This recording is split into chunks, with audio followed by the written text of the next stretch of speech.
jamur yang terbentuk mikorrhiza berasal dari divisi dari kelompok teman lain-lain yang sudah jelaskan, yaitu Ascomycota, Basidiomicotta, dan Zygomicota.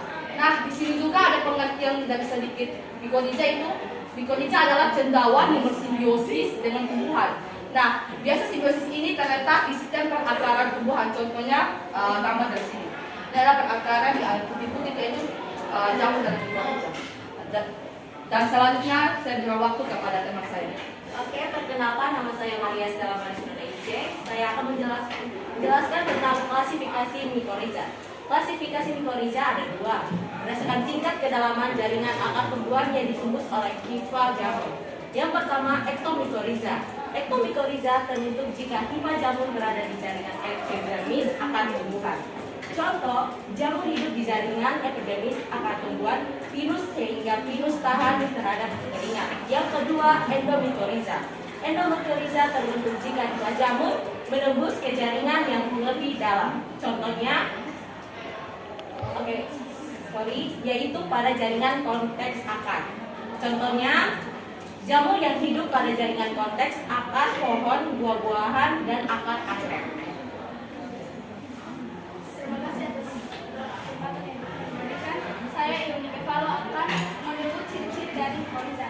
Ciri-cirinya yang pertama adalah merupakan simbiosis mutualisme, yang kedua netralisasi bahan organik, yang ketiga adanya selaput hifa atau mantan yang berfungsi sebagai barier masuknya patogen. Yang keempat, membantu tanaman menyerap zat unsur hara.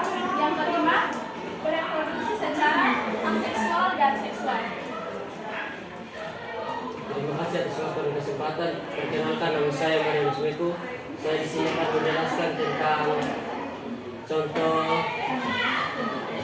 tanaman mikorrhiza dan cara ini. Jenis jamur ini sering ditemukan berasosiasi dengan tanaman alam lainnya.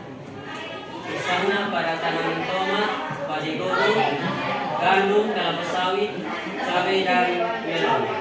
Yang kedua, jadi mikorrhiza dikenal dengan jamur tanah karena habitatnya yang berada di dalam tanah dan berada di area pekarangan tanaman.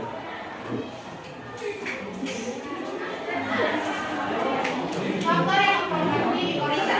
Perkenalkan, nama saya Maria Maria Ikasanina. Saya akan menjelaskan tentang faktor mikorrhiza. Faktor yang mempengaruhi mikorrhiza antara lain adalah faktor tanah.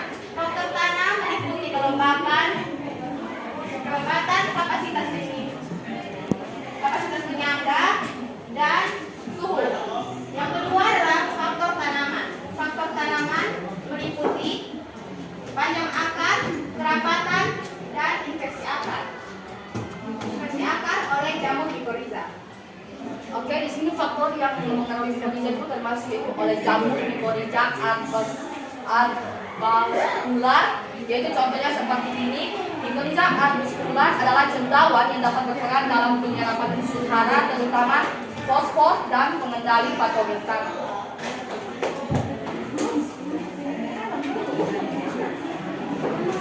Oke, peranan mikorrhiza.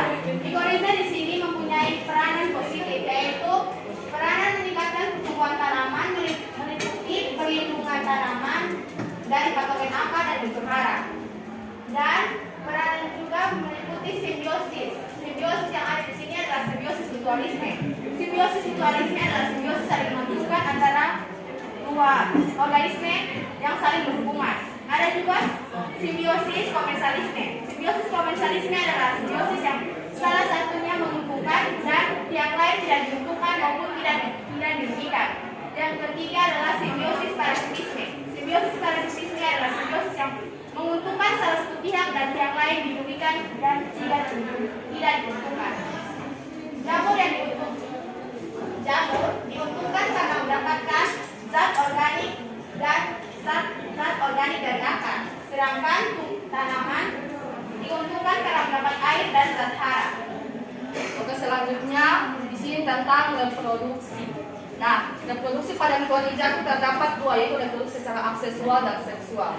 Asexual dilakukan dengan fermentasi hifa dan pembentukan spora vegetatif. Yang kedua adalah seksual. Dilakukan pembentukan spora sesuai dengan pembentukan tunas atau fragmentasi.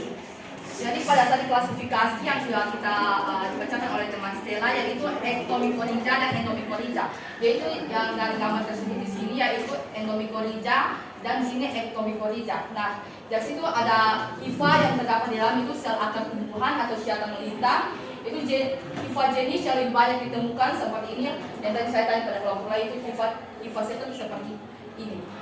Terus hifa berpenetrasi pada sel akar. Jadi sel akar itu dari hifa yang ditemukan itu masuk ke dalamnya sini. Terus pada hifa yang tidak ditemukan pada sel akar. Jadi dia di luar. Nah, sedangkan kalau hifa yang bersentrasi pada akar itu di dalam.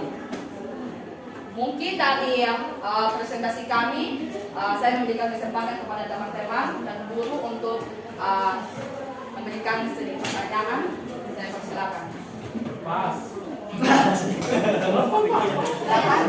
Oke, ada pertanyaan, silakan.